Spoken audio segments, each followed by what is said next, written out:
हमारा कैसा होना चाहिए। सचमुच में हम लोगों ने कल 25 तारीख था और बहुत ही धूमधाम से हमने क्रिसमस मनाया। कई जगह मनाया गया, कई जगह नहीं मनाया गया, सब कुछ है। लेकिन ये क्रिसमस एक फेस्टिवल बन के ना रह जाए, एक त्यौहार बन के ना रह जाए। क्रिसमस सच्चा वो है जब यीशु को हम अपना जीवन देते हैं और यीशु को अपने जीवन में ग्रहण करते हैं। यूँ कहें कि यीशु को अपने जीवन में जन्म लेने देते हैं ताकि हमारा जीवन परमेश्वर के वचन के अनुसार हो। और इन्हीं बातों को जानने के लिए आज हम कुछ बात को सीखने की कोशिश करेंगे। बेसिकली 3 बात हम सीखेंगे कि इस क्रिसमस पर हमें क्या करना चाहिए, है ना। 3 बात को सीखेंगे जो लूका रचित सुसमाचार उसके दूसरे अध्याय के 25 पद से लेकर 35 पद तक पढ़ा गया उसके अंदर। पहली बात कि हमें कैसा जीवन जीना चाहिए मसीह के अंदर, इस बात को सीखना है। दूसरी बात, हमें परमेश्वर की कैसे महिमा करनी चाहिए, कैसे उनकी आराधना करना चाहिए।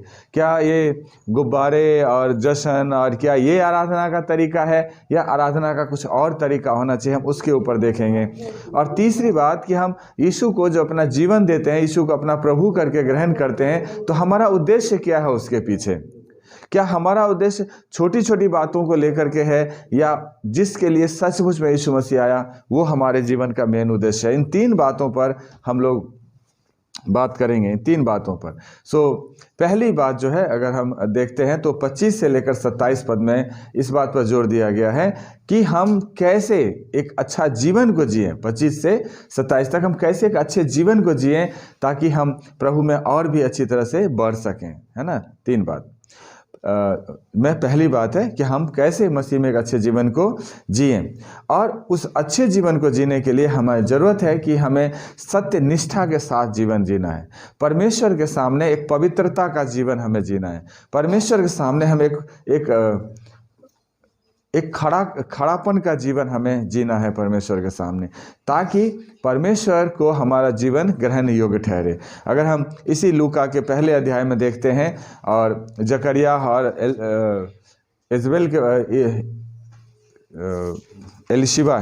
एलिजाबेथ एलिशिबा के बारे में पढ़ते हैं, तो हम उन दोनों के जीवन को जब देखते हैं तो देखते हैं उनके बारे में लिखा है कि दोनों ही परमेश्वर के सामने धर्मी था और प्रभु की सारी आज्ञाओं और विधियों पर निर्दोष चलता था। सारी आज्ञाओं और विधियों पर निर्दोष चलता था। हम सब के लिए ज़रूरत है कि परमेश्वर का जो वचन हमें दिया गया है उस वचन के अनुसार हमारा जीवन होना चाहिए। जब हम उस वचन के अनुसार जीवन को जीते हैं तब हमारा सचमुच में क्रिसमस होता है। क्रिसमस एक दिन का त्यौहार नहीं होता, मेरे प्रिय ध्यान से सुन लीजिए। क्रिसमस सिर्फ 25 दिसंबर के लिए नहीं मनाया जाता है। हर विश्वासी के लिए क्रिसमस हर दिन होना चाहिए। हर दिन वो खुशी का दिन होना चाहिए। हर दिन ऐसा अनुभव होना चाहिए कि आज मेरे हृदय में यीशु ने जन्म लिया है, आज जन्म लिया है। और उसके लिए ज़रूरत है कि परमेश्वर के वचन के अनुसार हमें एक सच्चाई के साथ हमें जीवन को जीना है। खड़ापन हमारे चाल चलन में होनी चाहिए, है ना, चाल चलन में होना चाहिए। उस अच्छे जीवन को जीने के लिए हमें उनके आज्ञाओं का पालन करना चाहिए। जो परमेश्वर की आज्ञा हमें दिया गया है उस आज्ञा का हमें पालन करना चाहिए। परमेश्वर का वचन बेसिकली अगर हम पुराने नियम में देखते हैं तो 10 आज्ञा दिया गया है। पुराने नियम के अंदर जो मूसा के द्वारा परमेश्वर ने 10 आज्ञा दिया जो व्यवस्था का अंदर है और व्यवस्था की मेरे ख्याल से मूल बातें हैं जो 10 आज्ञा दिया गया है। लेकिन अगर आप नए नियम में आ जाएं तो उस 10 आज्ञा को यीशु मसीह ने शॉर्ट करके 2 आज्ञा दे दिया जो कंप्लीट है। और वो आज्ञा ये है, पहली बात ये कहा गया कि तू परमेश्वर को सारी बुद्धि, सारी शक्ति, सारी प्राण, सारी समझ, है ना, पूरी फोर्स लगाकर पूरी सच्चे हृदय से हमें परमेश्वर से प्रेम रखना है। परमेश्वर से क्या रखना है? प्रेम रखना है, पहली। और दूसरी जो आज्ञा है वो ये है कि अपने पड़ोसी से अपने समान प्रेम रखना है। और ये 2 आज्ञा जो है मेन आज्ञा है जिसका हमें पालन करना है। अगर आप इन 2 आज्ञाओं का पालन करेंगे तो बाकी के सारे आज्ञा ऑटोमेटिकली उसके साथ साथ क्या हो जाता है? पूरा हो जाता है। सारी आज्ञा उसके साथ ऑटोमेटिकली पूरा हो जाएगा। इन दोनों आज्ञाओं पर हमें विशेष रूप से ध्यान देना है। और भी परमेश्वर की बहुत सारी आज्ञा उनके साथ साथ है, लेकिन प्रेम से ही सारी आज्ञा शुरू होता है। लिखा है कि प्रेम व्यवस्था को ढांप देता है, पूरा कर देता है। प्रेम जो है पाप को ढांप देता है और भी बहुत सारी बातें। हमें इस तरह से परमेश्वर के नज़दीकी में बढ़ना है।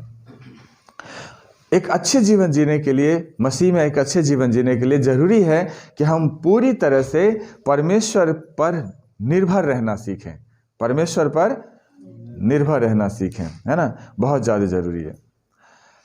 परमेश्वर के कामों के लिए परमेश्वर पर निर्भर होना सीखें, है ना। और यह नाम लिखा है कि मैं तुमसे सच सच कहता हूँ कि यदि कोई व्यक्ति मेरे वचन पर चलेगा तो वह अनंत काल तक मृत्यु को ना देखेगा। यीशु ने कहा कि अगर कोई मेरे वचन पर चलेगा तो अनंत काल तक वो मृत्यु को नहीं देखेगा, वो जीवन में ही अपना पूरा समय को बिताएगा। इसका मतलब ये नहीं है कि विश्वासी मरेगा नहीं। कई बार हम डायरेक्ट ये समझ लेते हैं कि विश्वासी मरेगा नहीं। शारीरिक रूप से मृत्यु निश्चित है ताकि आत्मिक रूप से आप जीवित हो सको। यीशु ने बोला कि जब तक गेहूं का दाना भूमि में नहीं पड़ेगा और पड़ के सड़ेगा नहीं, तब तक वो एक पौधा को जन्म नहीं देगा और बहुत सारे उसमें से दाने नहीं निकलेंगे। और यीशु क्रूस पर चढ़कर मारे गए, गाड़े गए और तीसरे दिन मुर्दों में से जी उठे। और अब हम जब उनके वचन के अनुसार जीवन को जीते हैं, उनकी आज्ञाकारिता में हम जीवन को जीते हैं, पूरी तरह से उस पर निर्भर रह करके जीवन को जीते हैं, तो मृत्यु एक हमारा ट्रांसफर करने का तरीका है कि शारीरिक जीवन से हम आत्मिक जीवन में प्रवेश करेंगे। इस शरीर को त्याग कर एक अद्भुत शरीर जो हमें मिलेगा। सो एक जीवन से दूसरे जीवन में ट्रांसफर होने के लिए मृत्यु बीच में एक प्रोसेस है, मृत्यु जिसके थ्रू हम इस जीवन से उस जीवन में प्रवेश कर सकते हैं। मृत्यु का हमारे जीवन में कोई हक नहीं है। हमारा प्राण, हमारा शरीर पूरी तरह से परमेश्वर, हमारा प्राण और हमारी आत्मा पूरी तरह से परमेश्वर के सामर्थ्य हाथ में सुरक्षित है, पूरी तरह से सुरक्षित है। और ये जो शरीर है जिनके पीछे हम बहुत मेहनत करते हैं, बहुत सारी इनकी अभिलाषाओं को पूरा करने में लगे रहते हैं, ये शरीर मिट्टी से बना है और इसका मिट्टी में मिल जाना तय है ना। लेकिन उसके बाद हमारा परमेश्वर के साथ एक नई जीवन की शुरुआत होता है। वहाँ उस अनंत जीवन को प्राप्त करने के लिए एक ट्रांसफ़र का मोड है जो मृत्यु से होकर के हमें गुजरना पड़ता है। लेकिन मृत्यु हम पर हावी नहीं हो सकता, क्योंकि यीशु मसीह मृत्यु को हराकर तीसरे दिन मुर्दों में से जी उठा। और इसलिए हमें पूरी तरह से यीशु पर डिपेंड रहना है। अगर आप पुराने कालों को देखें, पुराने नियम में देखें, तो जो परमेश्वर के सेवक हुए, भविष्यद्वक्ता सब हुए हैं, वो परमेश्वर के शब्दों को सुनने की बाहर जो होते थे, उनकी बात के अनुसार ही काम करते थे। जो परमेश्वर ने बोल दिया वही काम वो करते थे। आज हम लोग सोचने लग जाते हैं, लेकिन वो ऐसा नहीं सोचते थे। हम सबको पता होना चाहिए कि जब अब्राहम को परमेश्वर ने बोला इस बालू को अपने हाथ में ले, रेत को अपने हाथ में उठा के और इस किनके को गिन, कोई नहीं गिन सकता। ये करोड़ों अरबों में हो सकता है, उससे भी ज़्यादा हो सकता है। और कह रहे तेरे संतान इतने होंगे। तो अब्राहम के पास सवाल था। अब्राहम कह सकता है कि कैसे एक पुरुष एक स्त्री इतने सारे बच्चे को पैदा कर सकता है। उन्होंने सवाल नहीं किया, उन्होंने भरोसा रखा। और पूरे जीवन काल में सारा और अब्राहम को एक ही पुत्र हुआ और उसका नाम इसहाक था, है ना।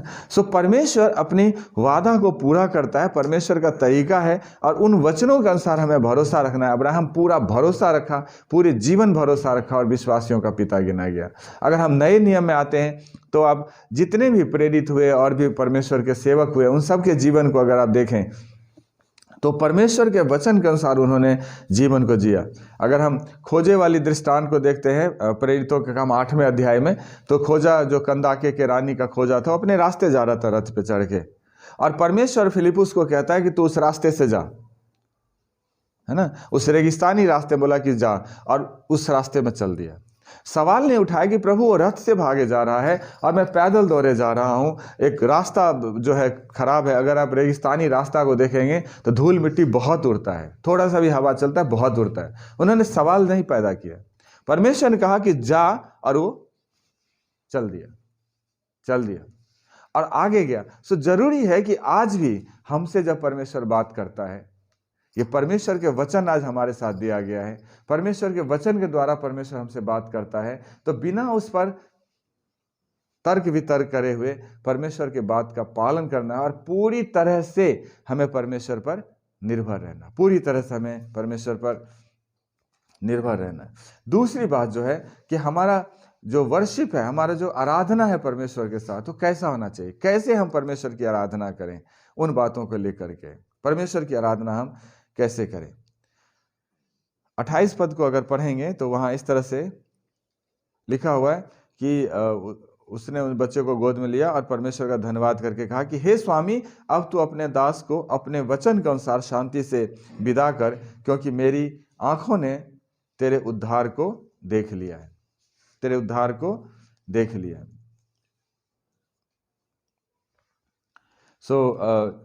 यहाँ पर परमेश्वर का सेवक है समौन, और वो बच्चा 8 दिन का बच्चा है। परमेश्वर के उस सेवक ने उस बच्चे को गोद में लिया, 8 दिन का बच्चा है, और उस बच्चे को क्या कहता है, हे स्वामी, हे स्वामी, तू अपने दास को अपने वचन के अनुसार शांति से विदा कर।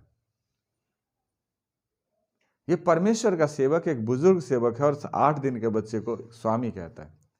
कारण क्या है कि परमेश्वर ने ये बात उन्हें बता दिया, पवित्र आत्मा में ये रिवील हो चुका है कि यही मसीह है, यही वो उद्धार करता है, यही वो जगत का पाप को उठाकर ले जाने वाला है, यही है जिस पर भरोसा करने से समस्त मानव जाति का उद्धार होगा, समस्त मानव जाति का उद्धार होगा।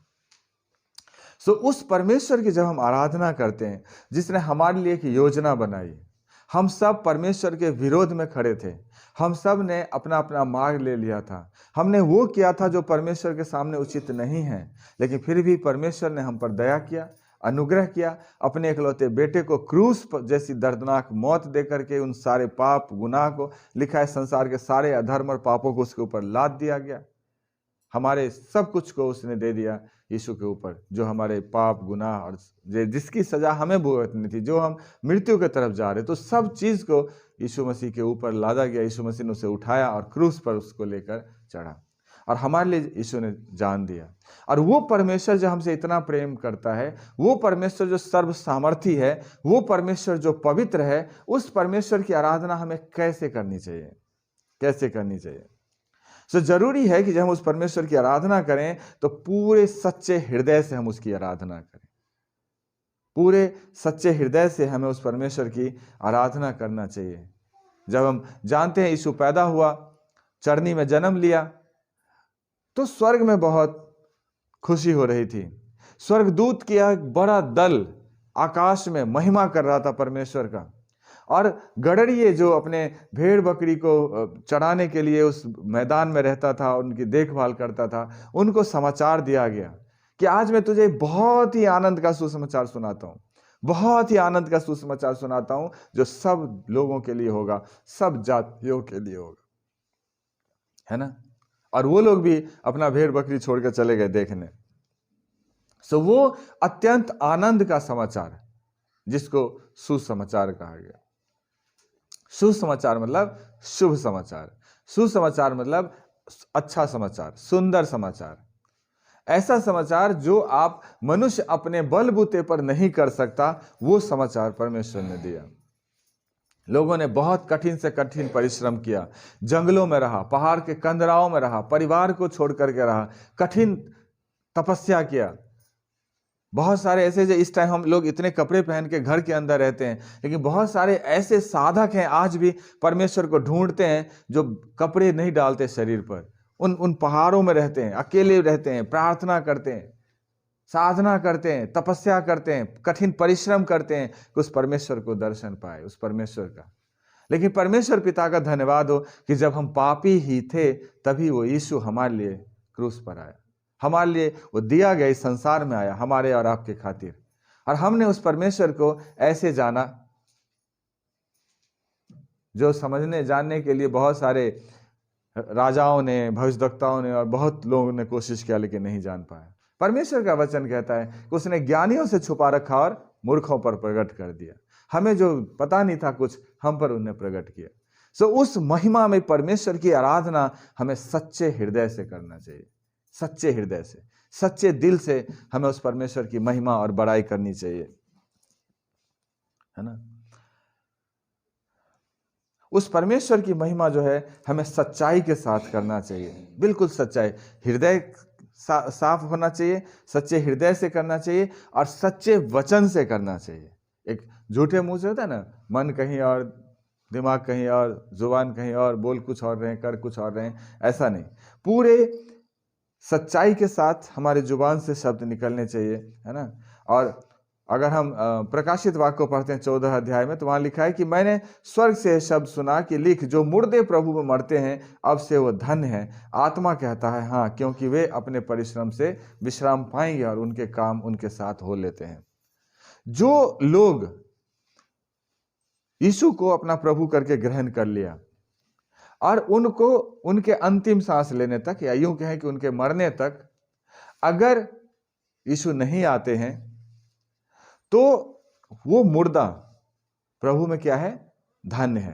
प्रभु में धन्य है, वो पूरा सुरक्षित है, कोई कंफ्यूजन नहीं है, पूरा क्या है? सुरक्षित है। और जो उसके परिश्रम है, जो उसने परमेश्वर के राज्य के लिए परिश्रम किया है, ध्यान से सुन लीजिएगा, अपने बच्चों को पालने के लिए परिश्रम की बात परमेश्वर नहीं कर रहे, वो तो जरूरी है, लेकिन परमेश्वर के राज्य के लिए जो परिश्रम किया गया है, परमेश्वर के राज्य के लिए जो हमने मेहनत किया है, परमेश्वर के को खुश करने के लिए या परमेश्वर के वचन के अनुसार जीवन जीने के लिए जो हमने साधना की है, जो हमने तपस्या किया है, जो हमने अपने शरीर को अपने वश में लाया है, अपने स्वभाव को इस रीति से लाया है कि परमेश्वर की महिमा और बड़ाई हो, इन बातों को, उन सारे बातों का जो हमारा परिश्रम है, उसका प्रतिफल हमें परमेश्वर भरपूरी से देता है, और यहां भी देता है और वहां भी जाएंगे तो वहां भी देगा। हम लोग बिल्कुल ही सुरक्षित हैं, सुरक्षित हैं। और इन्हीं बातों को लेकर प्रेरितों के काम में जब बोलते तो कहते हैं कि तुम सब और इजरायली लोग जान ले कि यीशु मसीह नासरी के नाम से, जिसे तुमने क्रूस पर चढ़ाया और परमेश्वर ने मरे हुओं में से जिलाया, यह मनुष्य तुम्हारे सामने भला चंगा खड़ा है। ये उस टाइम की बात है जब पतरस और यूहन्ना जा रहे होते हैं, और एक लंगड़ा था जो बैठा हुआ होता है और कुछ पाने की लालसा से यीशु के उस पतरस की तरफ हाथ बढ़ाता है। पतरस कहता है कि मेरे पास सोने और चांदी तो है नहीं, लेकिन जो मेरे पास है मैं वो कर सकता हूँ, सो तुम यीशु मसीह नासरी के नाम से खड़ा हो जा। और हाथ बढ़ाया और खड़ा हो गया। और तब बहुत सारे लोगों को आश्चर्य लगा कि ये कैसे हो सकता है, कैसे हो सकता है। और वही बात वो कहता है कि जिस यीशु मसीह नासरी को तुमने क्रूस पर चढ़ाया, परमेश्वर उसे मरे हुओं में से जिलाया। परमेश्वर उसे क्या किया? मरे हुओं में से जिलाया। हमारा प्रभु मरे हुओं में से जी उठा हुआ प्रभु है, और जब वो जीवित प्रभु है तो उसकी महिमा, उसकी बड़ाई हमें उसी रीति से करना है, उसी रीति से उसकी महिमा और बड़ाई करना है। एक सच्चे हृदय और सच्चे शब्द के साथ हमें उसकी महिमा करना है। और यही पत्थर जिसे राजमिस्त्रियों ने तुच्छ जाना, वह कोने का सिरा का पत्थर हो गया, और किसी दूसरे के द्वारा उद्धार नहीं, क्योंकि स्वर्ग के नीचे और मनुष्यों में कोई दूसरा नाम नहीं दिया गया जिसके द्वारा हम उद्धार पा सकें। स्वर्ग के नीचे और मनुष्यों के बीच में और कोई दूसरा नाम नहीं दिया गया जिसके द्वारा हम उद्धार पा सकते हैं। ये बात अलग है कि सब कहता है कि मेरा उद्धार है, मेरा प्रभु उद्धार करता है, तो मेरा प्रभु उद्धार करता है, तो मेरा प्रभु उद्धार करता है। मेरे प्रिय, हम सिर्फ एक शब्द जानते हैं। हमारे यहाँ एक कहावत है, अहीर कभी भी अपने दही को खट्टा नहीं कहता, चाहे वो कितना भी खट्टा क्यों ना हो। खाने वाला ही बता सकता है कि दही खट्टा है या नहीं है ना। सचमुच में दुनिया तो सब कहता है कि मेरा प्रभु उद्धार करता है, तो मेरा प्रभु उद्धार करता है। सबको बोलने के लिए जुबान है, सब बोलते हैं और सब स्वतंत्र है बोलने के लिए, लेकिन सचमुच में कौन उद्धार करता है? सचमुच में कौन है जो मृत्यु पर विजय प्राप्त कर चुका है? सचमुच में कौन है जिसे स्वर्ग और पृथ्वी और उसके नीचे और जो कुछ है सब पर सामर्थ्य मिला हुआ, पावर मिली हुई है? ये तो उसका काम बोलता है। ये तो जिसने उस यीशु का स्वाद चख लिया है, उसका चाल चलन बोलता है, उसका जुबान बोलता है, उसकी वो सामर्थ्य बोलता है जो मसीह में पवित्र आत्मा के द्वारा उसे दिया जाता है। और ऐसे ईश्वर की जब हम आराधना करते हैं, तो जैसे हमारा हृदय शुद्ध होना चाहिए, वैसे हमारा जुबान भी शुद्ध होना चाहिए उस परमेश्वर की महिमा और बड़ाई करने के लिए। परमेश्वर की महिमा के लिए जरूरी है कि हमारा जो फोकस है वो सिर्फ और सिर्फ यीशु होना चाहिए, कोई और फोकस नहीं होना चाहिए। कई बार हम आराधना करते करते भजन गाते गाते हम महिमा अपने ऊपर ले लेते हैं। सेवा करते करते हम महिमा अपने ऊपर ले लेते हैं। ये सच नहीं है, ये सही नहीं है। हमें हर पोजीशन में सिर्फ और सिर्फ परमेश्वर की ही महिमा करना है, यीशु की ही बड़ाई करना है, अपना कुछ रोल नहीं होना चाहिए। पौलुस कहता चाहे तुम कुछ भी खाओ, कुछ भी पियो, कुछ भी करो, लेकिन सब कुछ तुम सिर्फ और सिर्फ परमेश्वर की महिमा और बड़ाई के लिए करो। सो जरूरी है कि हम उस परमेश्वर की जब महिमा करते हैं तो हमारा जो फोकस है वो होना चाहिए प्रभु यीशु मसीह। चाहे आप चर्च के अंदर भजन गा लें, प्रचार कर लें, डांस कर लें या कुछ और एक्टिविटीज करें चर्च के अंदर, लेकिन उन सारी बात में जो महिमा का श्रेय है वो सिर्फ और सिर्फ हमारा प्रभु होना चाहिए और कोई दूसरा नहीं होना चाहिए। ये इन बातों का हमें ध्यान रखना है। हम चर्च के बाहर जिस समाज में रहते हैं वहां सब विश्वासी नहीं है, सब मसीह को जानने वाले लोग नहीं है। सो उनके बीच में हम परमेश्वर को फोकस बना के रख सकते हैं अपने चाल चलन के द्वारा, अपने वचनों के द्वारा, अपने व्यवहार के द्वारा। जो कुछ भी हम बोलते हैं, जो कुछ भी हम करते हैं, हमें इस बात को फोकस में रखना है कि हमारे साथ हमारा मसीह खड़ा है, उसका नाम खराब नहीं होनी चाहिए, उसका नाम खराब नहीं होना चाहिए। सो परमेश्वर की जब महिमा और बड़ाई करते हैं तो हमारा हृदय शुद्ध पवित्र होना चाहिए, हमारा जुबान सच्चा होना चाहिए, और जो कुछ भी हम करते हैं उसमें हमारा फोकस हमारा प्रभु यीशु मसीह ही होना चाहिए और कोई दूसरा नहीं होना चाहिए।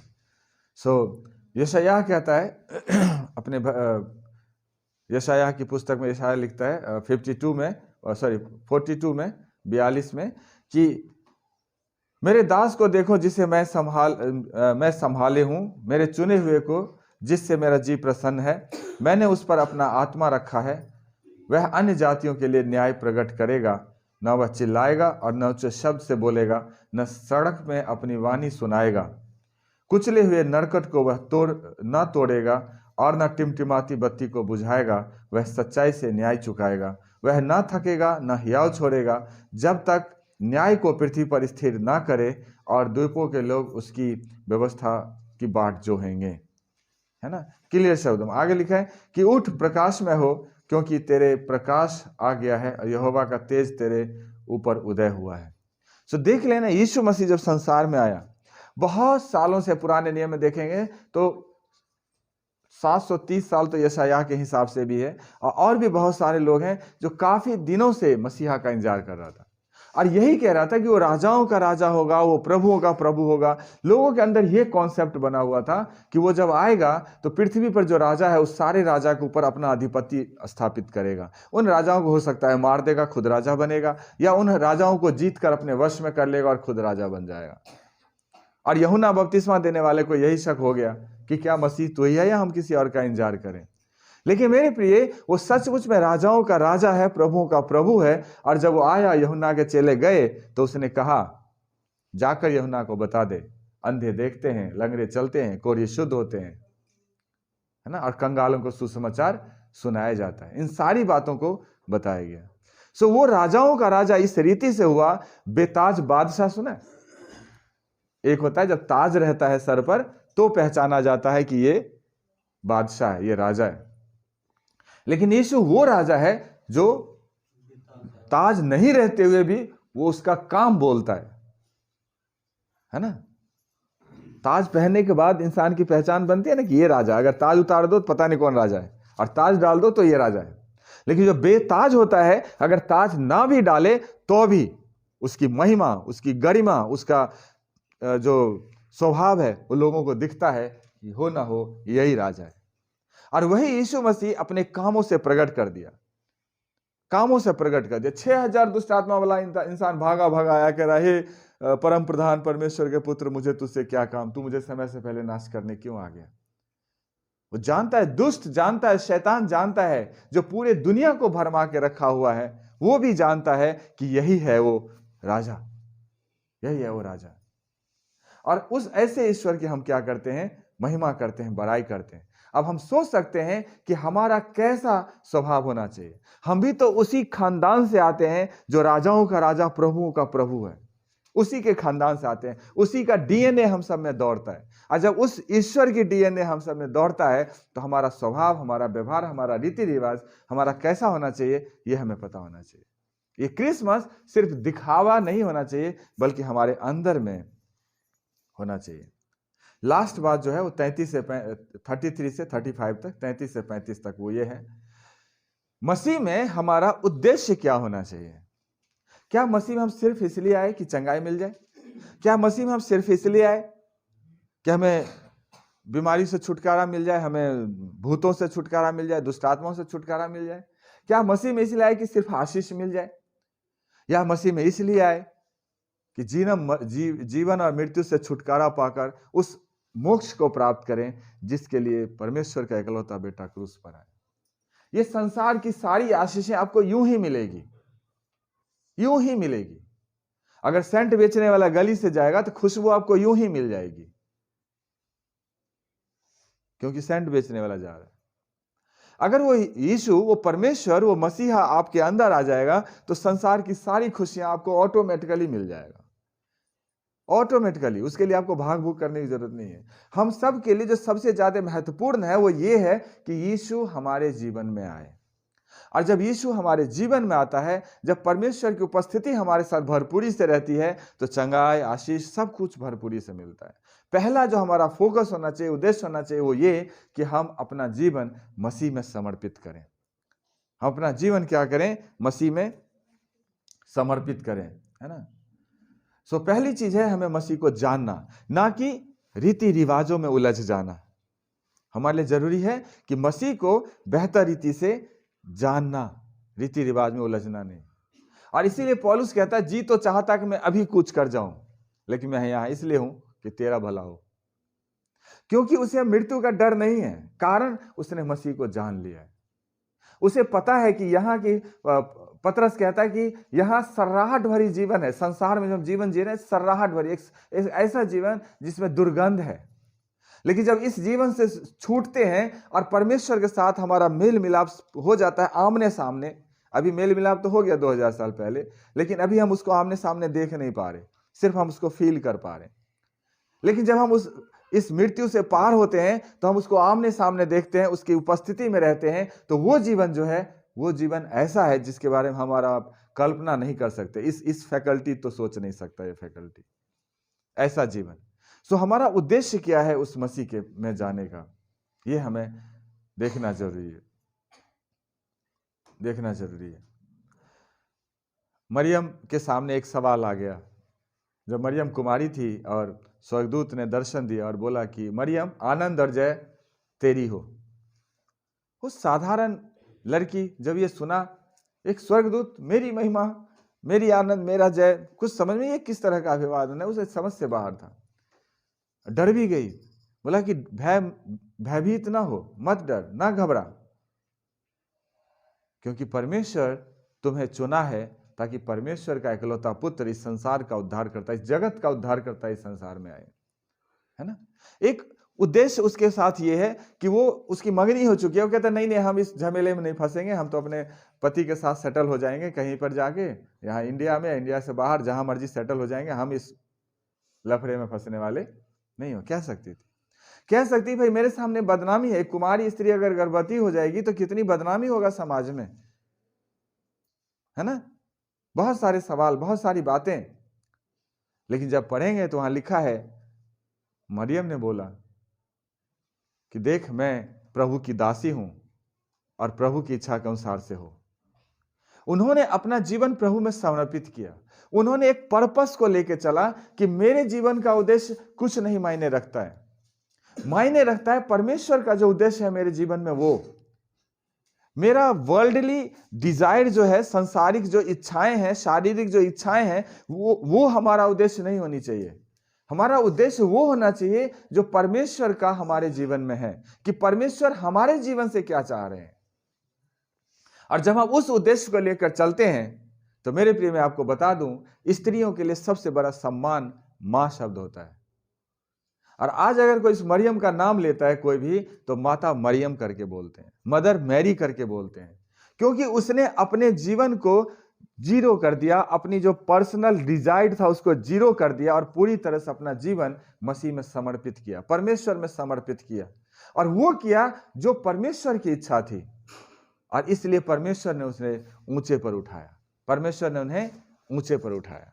जरूरी है कि हम सब अपने जीवन को नीचे स्तर पर लाएं और अपने जीवन से परमेश्वर को ऊंचे स्तर पर ले जाएं। ये हमारे जीवन का उद्देश्य होना चाहिए।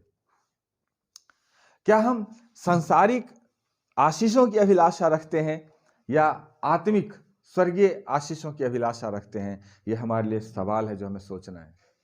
क्या हम सिर्फ ये चाहते हैं कि संसार की ये मिल जाए, वो मिल जाए, ऐसा मिल जाए, वैसा मिल जाए, या सचमुच हम ये सोचते हैं कि नहीं, हमें वो मिले जिसके लिए परमेश्वर का इकलौता पुत्र हमारा उद्धारकर्ता क्रूस पर मारा गया?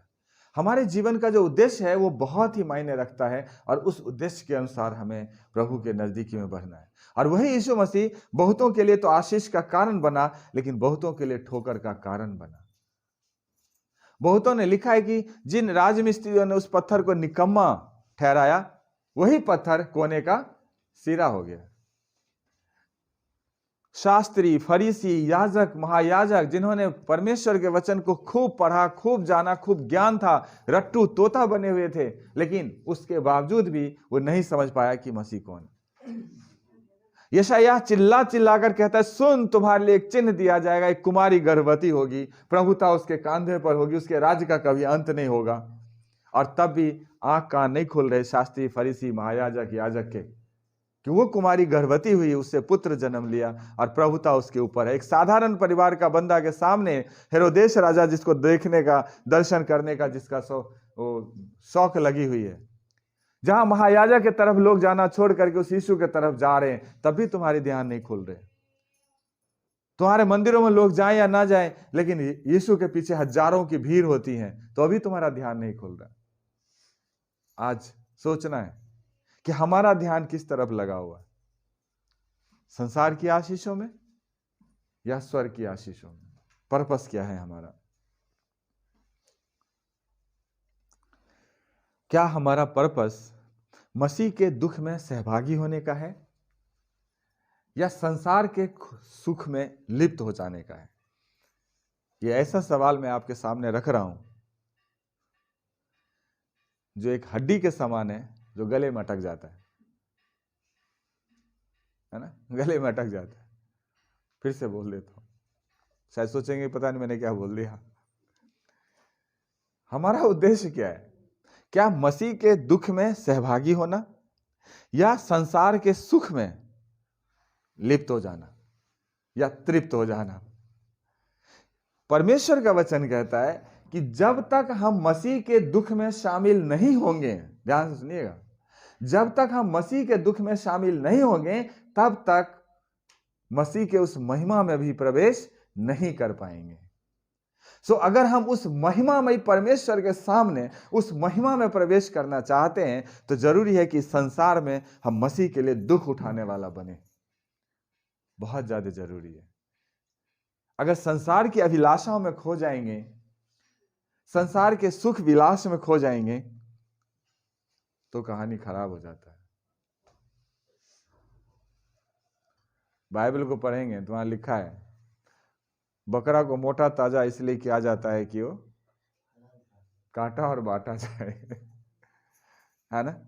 इसलिए संसार में हमें दुख उठाना जरूरी है, मसीह में दुख उठाना। अपनी शारीरिक इच्छाओं या सांसारिक इच्छाओं को लेकर दुख उठाने की बात मैं नहीं कर रहा। मेरे प्रिय, मैं बात कर रहा हूं मसीह के कारण लोग सताएंगे, तरह तरह की बातें करेंगे, झूठे आरोप लगाएंगे, गलत तरीके से देखेंगे, लेकिन उस टाइम आप आनंदित रहिए, खुश रहिए कि परमेश्वर ने मुझे इस भीड़ में से अलग किया है, इसलिए ये मुझे अलग नजरिए से देख रहा है। परमेश्वर ने अपनी आशीष, अपनी चमक, अपनी उस योजना को मेरे जीवन में सेट किया है, इसीलिए इसके समझ से हम बाहर जा रहे हैं, है ना? इसीलिए तरह तरह की बातें करते हैं। हमें देखना है। 3 बातों पर हमने डिस्कस किया। पहली बात, ये जो क्रिसमस, जो हमारा सवाल है ये कि हमारा क्रिसमस में हमारा जीवन कैसा होना चाहिए? क्या हम त्योहारों में लिप्त हो जाएं या सचमुच में हमारी जीवन में परिवर्तन होना जरूरी है? उसके लिए हमने पहली बात बोला था कि हमारा जीवन कैसा है, हम जी कैसे रहे हैं, हमारा जीने का तरीका कैसा है। दूसरी बात हमने बताया था कि परमेश्वर की आराधना कैसे करें, वो जो सच्चा, जीवित, सनातन, पवित्र ईश्वर है, उसकी आराधना हम कैसे करें। क्या कस्टमरी तरीके से करें या होल हार्टेड, सच्चे हृदय से करें। सच्चे हृदय से करें, सच्चे जुबान से करें। तीसरी बात जो थी कि हमारा उद्देश्य क्या है मसीह के अंदर। सिर्फ संसार की थोड़ी सी आशीषों लेकर हम उसमें उलझ जाएं, या सचमुच में वो उद्देश्य जिसके लिए मैंने अभी बात किया है कि परमेश्वर हमें देने पर है। हम उस छोटे से बालक के समान ना बने। आपने देखा होगा बच्चे के हाथ में जब कुछ पैसे रहते हैं, या ऐसे एग्जाम्पल के लिए समझिए कि बच्चे के हाथ में मान लीजिए 100 का नोट है और आप उससे लेना चाह रहे हैं, बच्चा आपको दे नहीं रहा है ना, आपके हाथ से ले लिया, बच्चा आपको दे नहीं रहा, तो उस पैसे को अगर आप छीनेंगे बच्चे से तो बच्चा रोने लग जाता है। तो उससे बचने के लिए हम क्या करते हैं, उसको 1 रुपए वाली टॉफी उसके हाथ में पकड़ा देते हैं, और बच्चा उस 1 रुपए के टॉफी में खुश हो जाता है, और 100 रुपये जो उसके हाथ में है वो आप ले लेते हैं और बच्चा खुशी खुशी दे देता है। ऐसा अबोध बालक के समान प्लीज मत बनिए। थोड़ी सी आशीषों में लिप्त होकर के